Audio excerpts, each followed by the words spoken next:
Number one. Are you ready? Are you ready?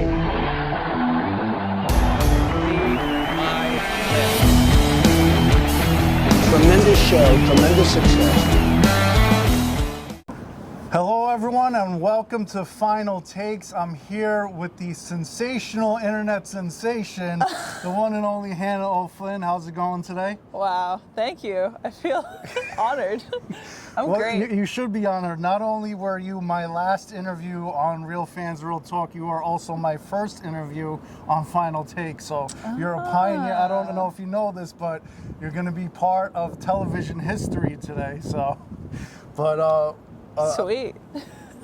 Aside from that, you're also my first interview on crutches, which I don't normally do. I met you at Bowling for Peace. Yes. And, I was talking to you about how my crutches injury, I was trying to be like you, doing the trampoline dunks. And I tried to do it off an alley-oop. I tried to one-up you. I didn't even believe you at first, to be honest. I went up, I tried to do between the legs twice, 540, double reverse. And it's just the alley was off, so I tried to grab it, and it was just, so it wasn't my fault. I would have gotten it if it was a good pass, but it didn't happen that way. It's a lot harder than it seems, but can you tell us about, how you got started with it? Yeah, so it was kind of one of the more ridiculous things that's ever happened to me in my life. I remember those 24 hours between the time that I posted the video and the time that, it just started blowing up and getting picked up by all these very, big followings of Instagram accounts. It was just an overwhelming experience. I really had never experienced anything like that, so it was crazy. But long story short, I went to surprise my friend on his birthday. And then after the surprise, we all just, for some reason, decided to go to Sky Zone. Had never been there my entire life. And originally, I was trying to do a backflip, and I failed at that. And then I saw the hoops, and I play basketball, so I just wanted to go to something familiar. And I'd recently been cutting a lot of Vince Carter videos because I work for the NBA as a producer and editor and content creator.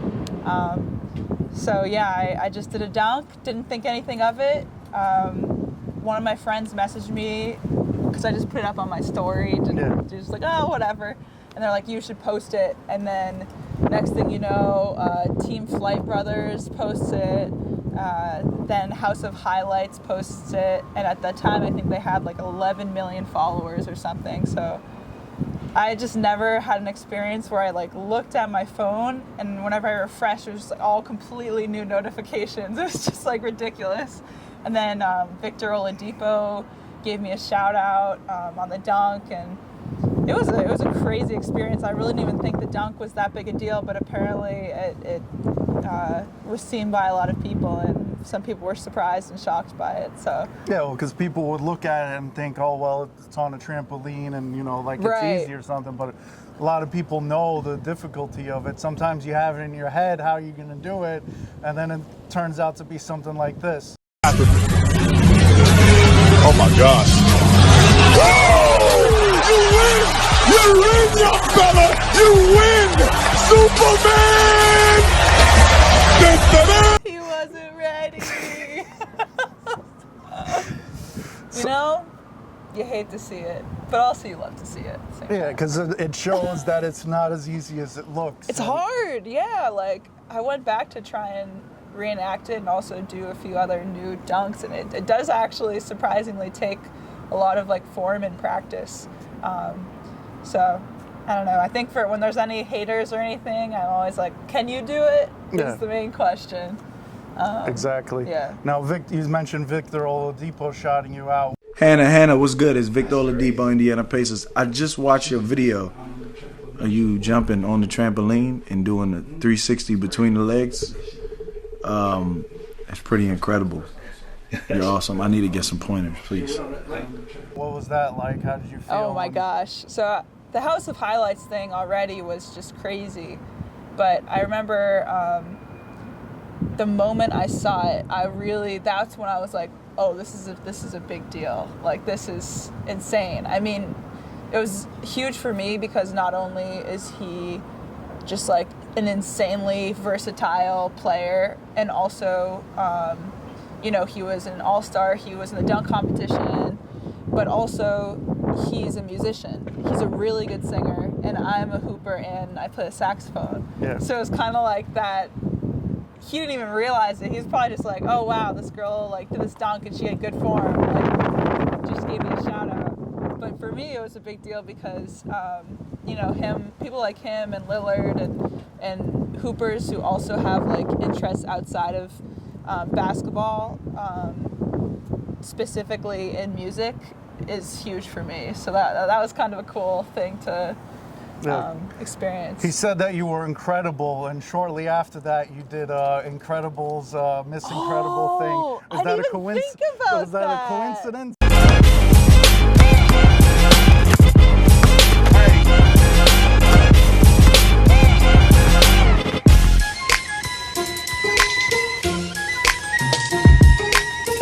No, you know, that is so funny. I didn't even think about that. He did say that. No, I knew it was Halloween coming up, and I had my super suit already because The Incredibles is probably one of my favorite animated movies ever.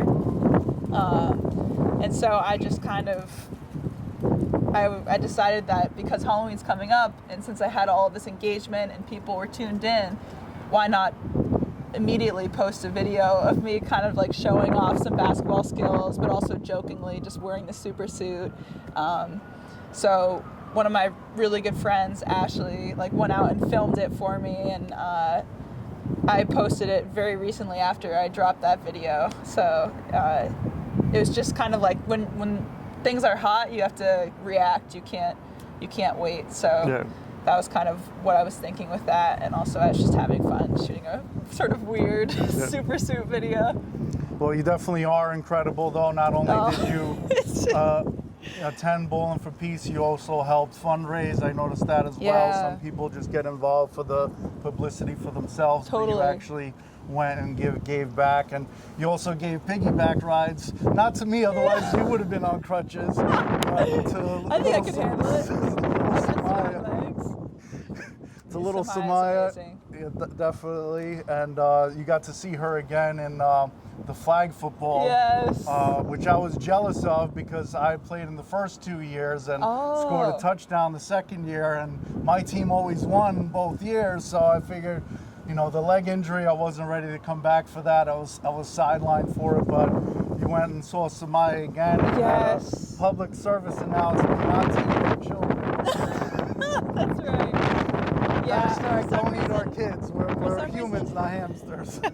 I'm always smiling, so for some reason, like the smile that I had next to Samaya made it look like I was like going to eat her arm. So I just had to make it clear that I wasn't doing that. I was not a cannibal. But yeah, I mean, I think there's such a bigger picture to Ballin' for Peace, and the reason why I was just so excited to be involved in both of those games was,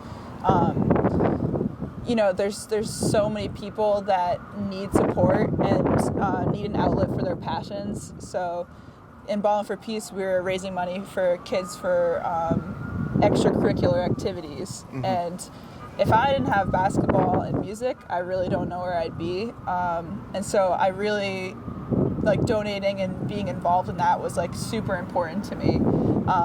And then same with the football, that was for like raising funds for schools, and we brought a bunch of books, and I also just love kids in general. I don't know, I think I just gravitate towards them. I'm one of 5 girls, and I'm the oldest, so and I have a bunch of younger cousins, and my family's just generally really close.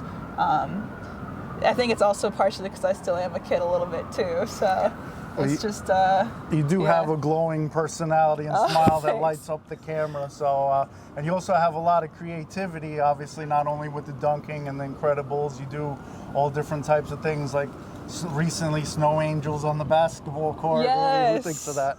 Yeah, I think like if there's anything that I really kind of at the end of the day want to be known for, I guess the 2 main things are just like trying to make as many people smile as possible, just even if it's like a little thing to brighten up their day.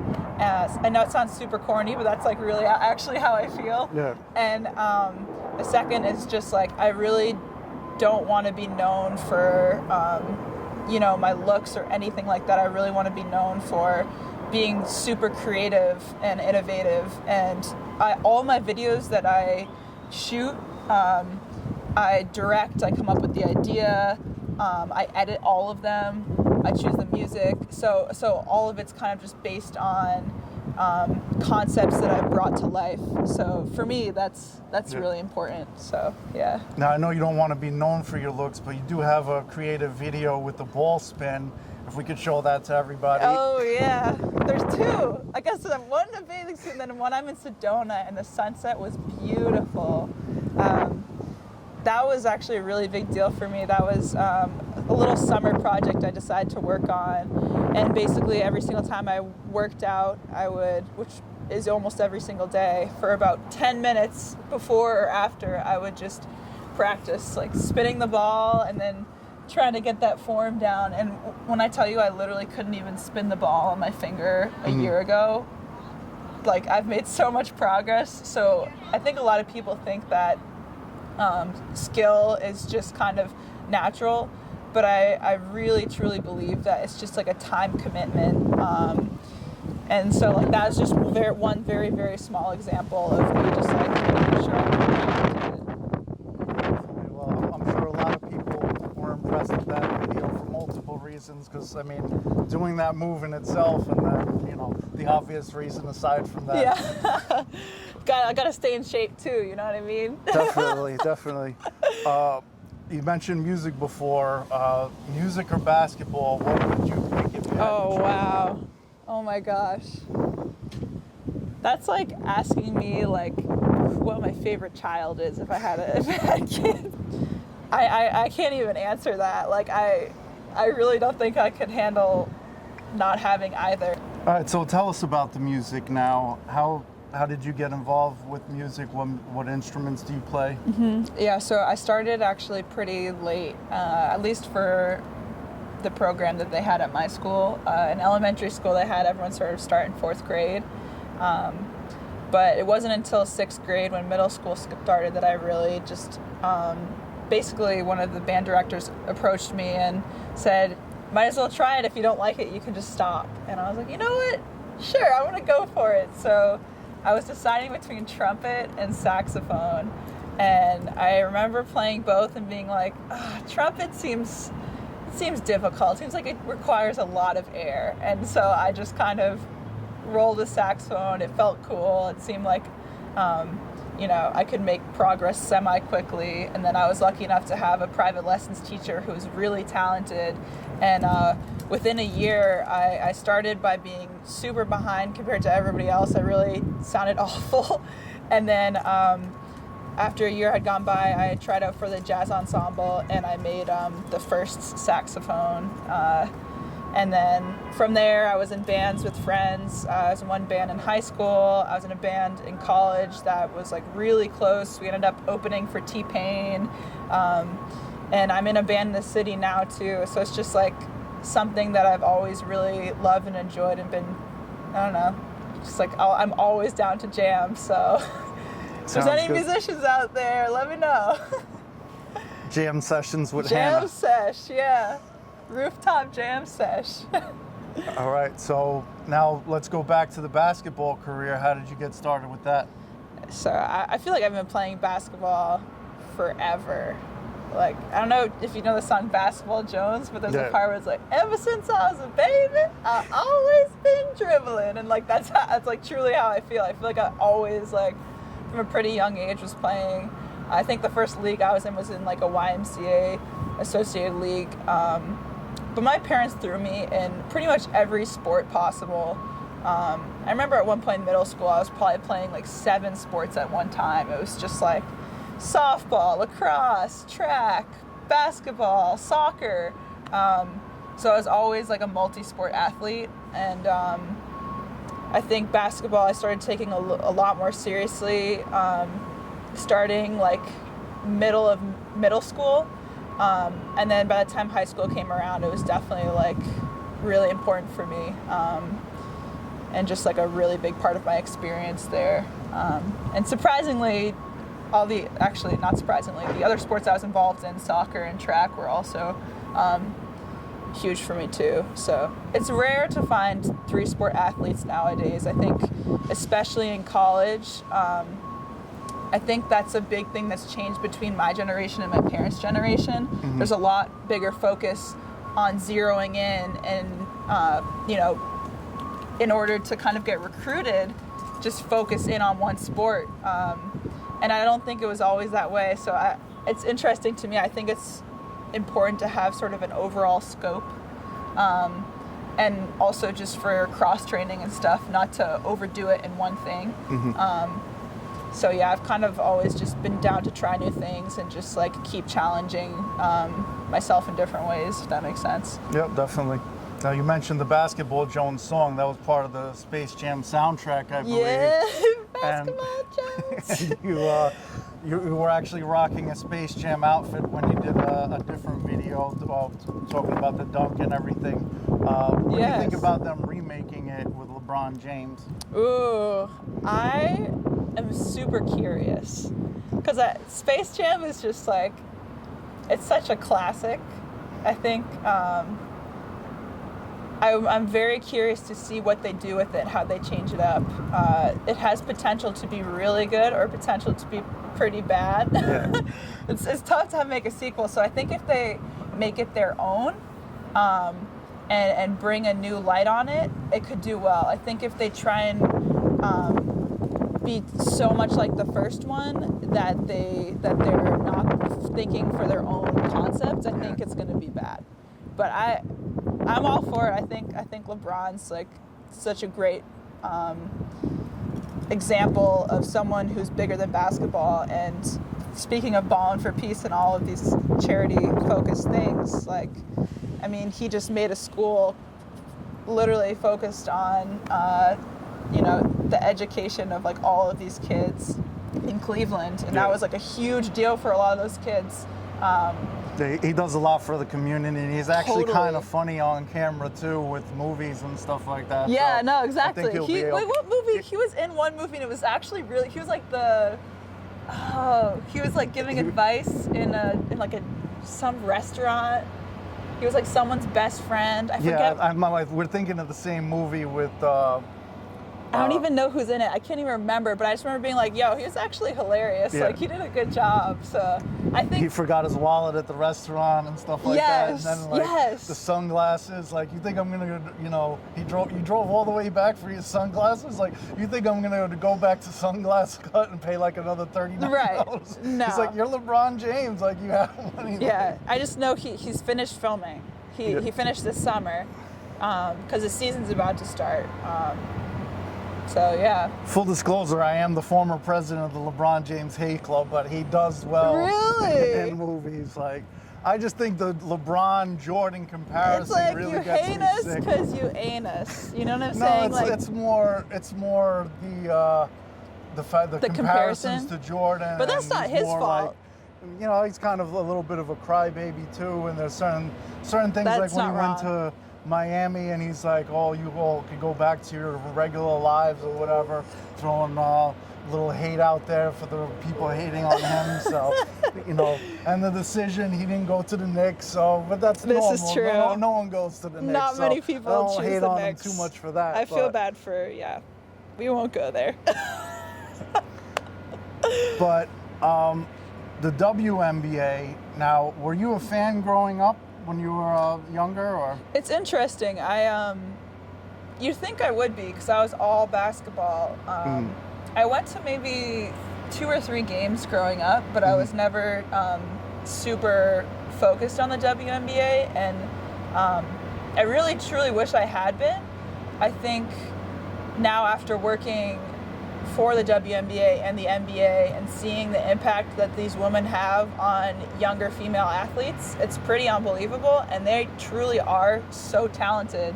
And I don't know, I think there's this new sort of bold focus that we're bringing with W on like our social platforms. And I don't know, I think had I gone back, I really would have liked to be more involved in W, and just watching and seeing how amazing these athletes are. Actually unbelievable. Like Diana Taurasi, oh my gosh, she's lethal. She's so good. Sue Bird sees the court like no one. Brittany Griner, like she just dunks it, no problem. So it's just, I think a lot of people don't even watch the W because they just make assumptions before, before they even see it. Also, I think it has a lot to do with marketing because they're not really putting as much out there about, the WNBA. Like, I wouldn't even know where to watch it or when if it was on. I know that it gets broadcasted on TV every night, just not sure when or what channel Right. or anything. Yeah, Honestly, I have no idea. So it's just something where the marketing isn't there. With NBA, obviously, you have, you'll see the same commercial for an NBA game throughout the whole week about the game of the week and et cetera, et cetera. This is You have true. nothing with the WNBA. So. I think they're making a stronger effort towards that, especially in the past year or two, just based on observation. I think there's a lot more emphasis placed on it, and I think especially with Adam Silver, just from what he's said and sort of being inside the office and seeing how things are going, like it's exciting because I think there are a lot more people who are like really truly like getting involved and like watching women's sports. And like my first true game that I like went to and I worked at, it blew me away. I was actually baffled. Like there was special effects, like during the intro, like the entire arena was packed. This was in Arizona. Yeah. And it was amazing energy. Like people were really into it. So I think the atmosphere is there, and it can be for like all surrounding teams. I think certain areas more than others right now. But yeah, I think just like the willingness to even commit to the idea of it is a bigger hurdle than most things. Yeah. And you got to go to the WNBA All-Star game as well Yeah. recently. What was that like? Oh, it's so cool. These girls are like so talented, and they're also very down to earth. So it's nice because generally interviewing these women, they have such thought out, inspiring responses, and they're really truly into my questions and everything. And a few times when I've interviewed NBA players, it's just like they get a little jaded and it's hard sometimes. So you don't always know if the same type of response will come from that. But they're so talented, and I don't know. It's been a blast. I've been to All-Star the past 2 years, so it's just a really fun experience, especially like as a hooper myself. So Definitely. Now, what do you think as far as, a little bit of a sensitive subject, Megan Rapinoe went out there, equal pay and all that stuff, but yeah.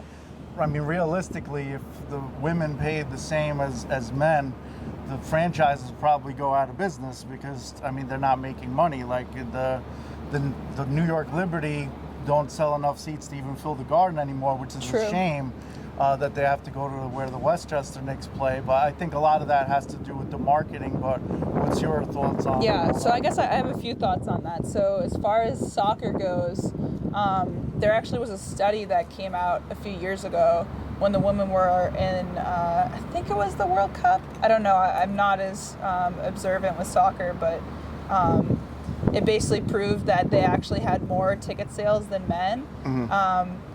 But they still weren't getting paid as much. Yeah. And so that's just ridiculous to me. And that's like, I don't know, that's just like a change that needs to happen. In that particular case, when you're making more money, you should definitely be getting paid more. That's really the bottom line. Exactly. To it, But in these specific focusing on W occasions, I think, I think a lot of it is, like you said, marketing. And I think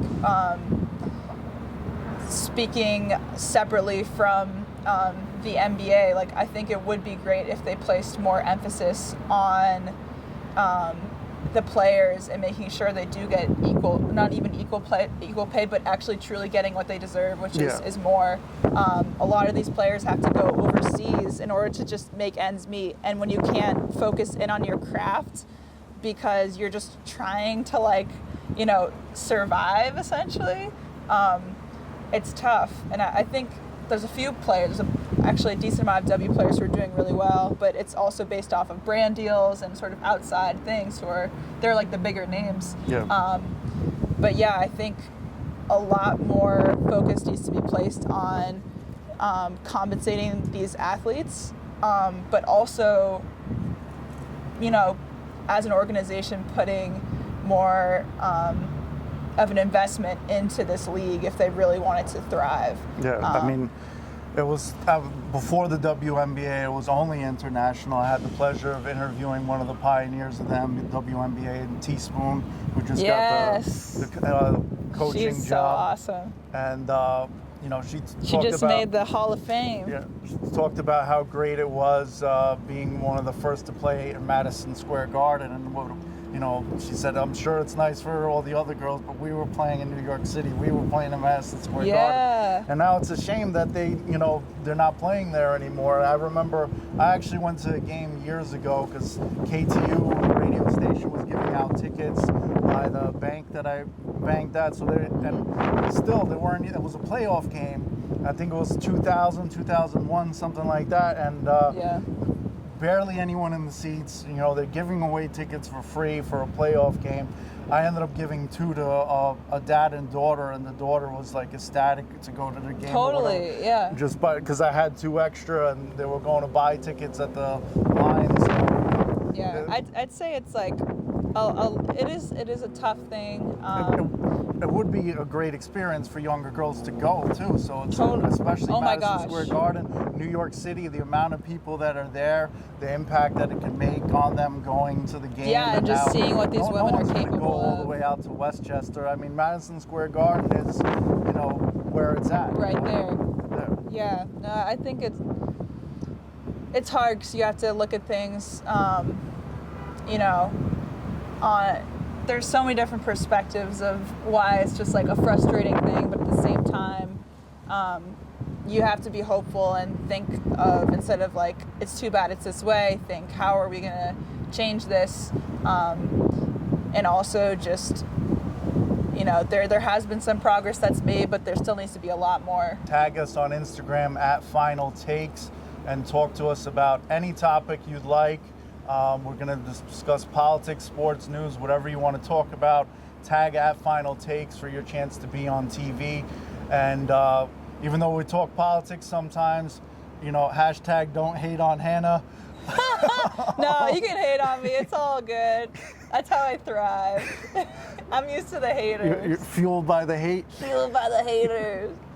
All right, so like I said, hashtag don't hate on Hannah. She's definitely positive role model for the youth. She's not out there doing twerking videos. She's doing very positive stuff that the young girls could look up to.